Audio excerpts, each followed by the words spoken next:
Hi, it's Dr. Brenda, Money Coach. So I've been spending day after day planning my RV trip. It's February, and I'm planning from the end of a rally in April all the way into September to another rally that's in Florida. So I have been using some software called RV Trip Wizard. I would be lost without it, I'll just say, and I'm going to give you a demo of the process that I go through to plan my trips. Let me give you a couple of things as to everybody travels a little bit differently. I have my coaching business and my online courses. Everything I do is online. So my plan is to be at a campground generally from Monday afternoon through Sunday morning, travel Sunday and Monday morning to get to the new campground and set up again. So I'd be at a campground primarily 1, sometimes 2 weeks at a time before moving on. And on those days that I'm moving on, like Sunday, Saturday, Sunday nights, and maybe Monday nights sometimes, I will try to stay at a Harvest host site. And I'm going to tell you a little bit about that more if you stick around and watch the video. I've listen to a lot of advice from RVers, and there's something called like the 3.5 rule. So try to get to the RV campground by 3:30, and that gives you enough daylight and enough time to get set up, and you don't have to be rushed. And the other one is 350 miles. So try not to drive more than 350 miles. So those are the things that I'm doing to try to schedule my days. I'm also have a preference toward national and state parks. That's my priority. The costs tend to be reasonable. I'm out with by the trails, but I have learned that I need to really start early. So this is my demo of RV Trip Wizard. I hope you enjoy it. This is RV Trip Wizard. Just for demonstration purposes, I'm going to set up a new trip. I have two really cool sisters. It's fun to get away with them once in a while. So I'm going to create a trip called Sisters Getaway. So I'll create it. And let's say my starting point, I'm going to use Richmond, Virginia. Okay. Hope that clicked in there. Okay. All right. So I'm going to save the trip settings and let's begin. One of the places, so it's going to take a little while to load, but I have to think about where we're going on our trip. And just for fun, one of our favorite places to visit is the Smoky Mountains and Dollywood. So let's put this in. We're going to go to Dollywood.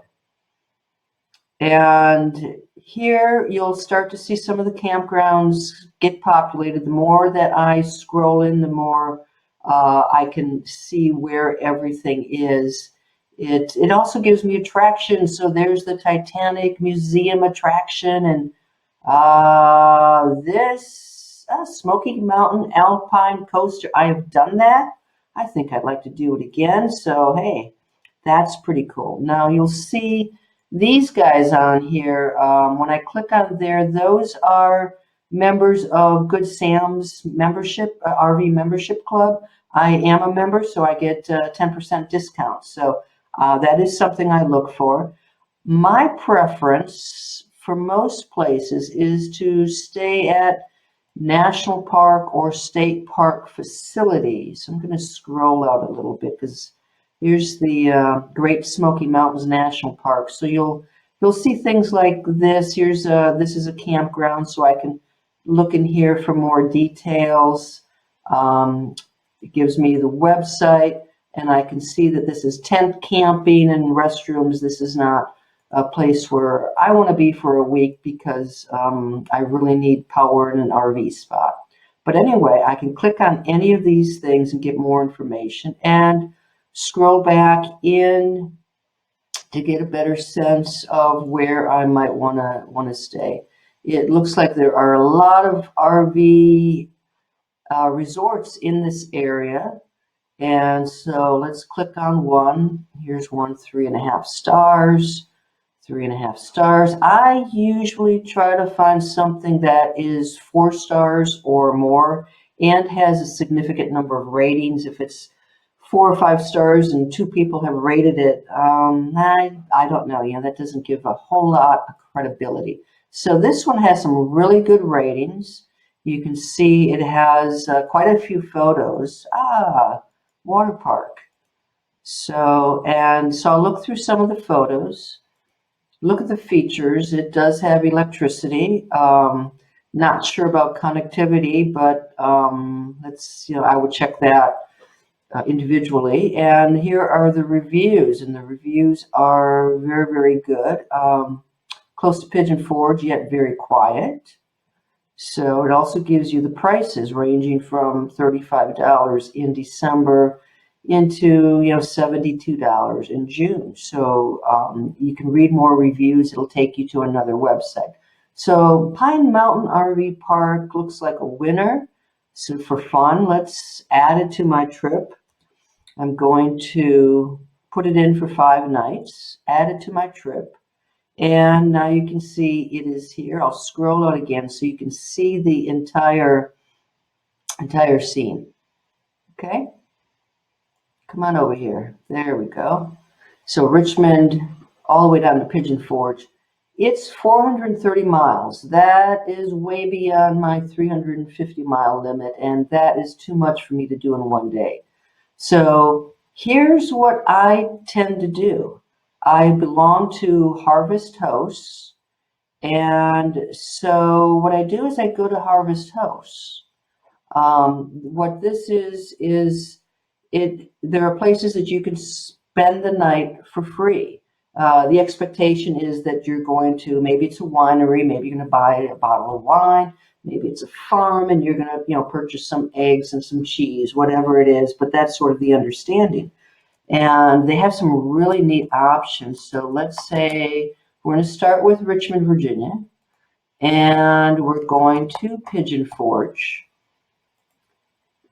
Okay, so now I'm just going to see what is available. So these are going to be all my options, and I try to select something, something about halfway through. So here's a winery, Franklin County Distilleries, Southern Fork Farm, all kinds of options here. And you can also tell this, how many miles off of your route you want. So just for fun, let's look at the White Barrel Winery. So if I click on this, I will get reviews in the location. So I know that the pets are allowed, which is great since I travel with 3 cats. They have 3 spaces. Large rigs over 45 feet, mine is 32 feet. So this is perfect Wi-Fi. It looks like a really good deal.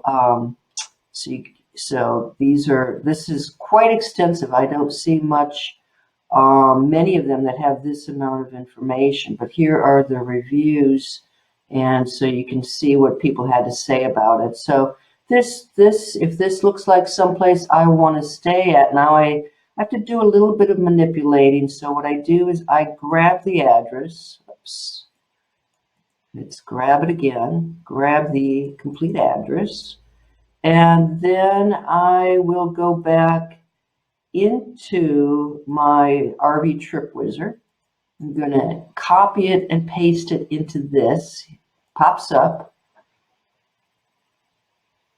And then, it's Harvest Host is not on here.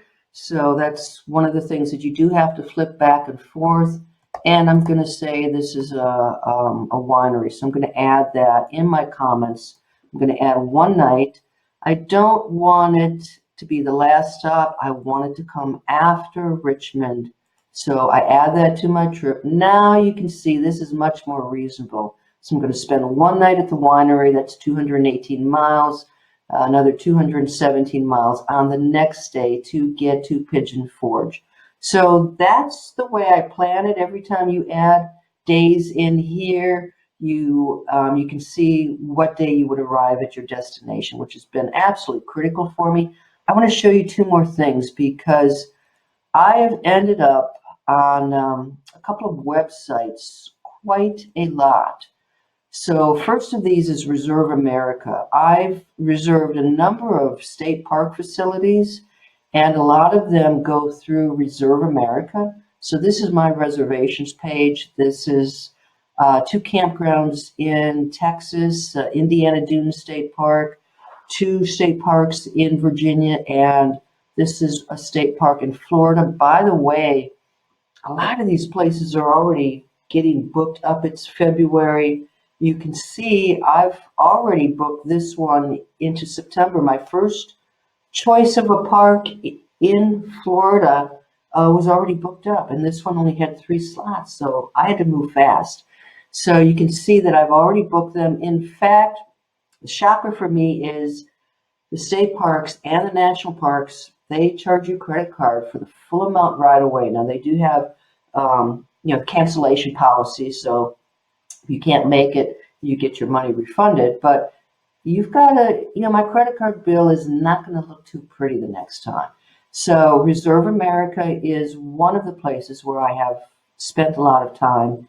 And the other is recreation.gov, and this has Corps of Engineer, National Park campgrounds, National Park information in it. So these are my reservations here. This is the first one is a little campground. I'm not even sure where this is anymore. June 7th. I made so many reservations, it's hard to remember. So this is, I will find out. Oh, it's a 10X campground. Oh, I know. This is the one that's right before the Grand Canyon. This one is non-electric, but it's as close to the Grand Canyon as I could get at this point. So it's just one night, hopefully to pick up my child and do some fun stuff with him. So the other one, this is the big score. This is a campground in Acadia National Park. I got so lucky with this one because I went to the website February 2nd. They start opening up reservations for the next 6 months. So I found a reservation starting August 2nd. So I am really psyched because those reservations go like that. I've gone back in to try to extend it and no luck. So those two websites, recreation.gov and Reserve America, are I've been going to those quite a bit. So that is RV Trip Wizard. It actually has some other really neat tools. So one of the things I have been using quite a bit is I can go into this. I can edit it when I have a reservation. Let's say it's a reservation number. I can also know how much I'm spending. So let's say it's $200. I enter that in here, it will save it, and then I'll know that I have reserved it. I'll know how much I paid for it, and then I have been exporting this to Excel. So emailing my itinerary, exporting to Excel, it comes down, I can manipulate all kinds of things. I really love RV Trip Wizard. I don't know where I would be without it, so that is how I am planning my trips.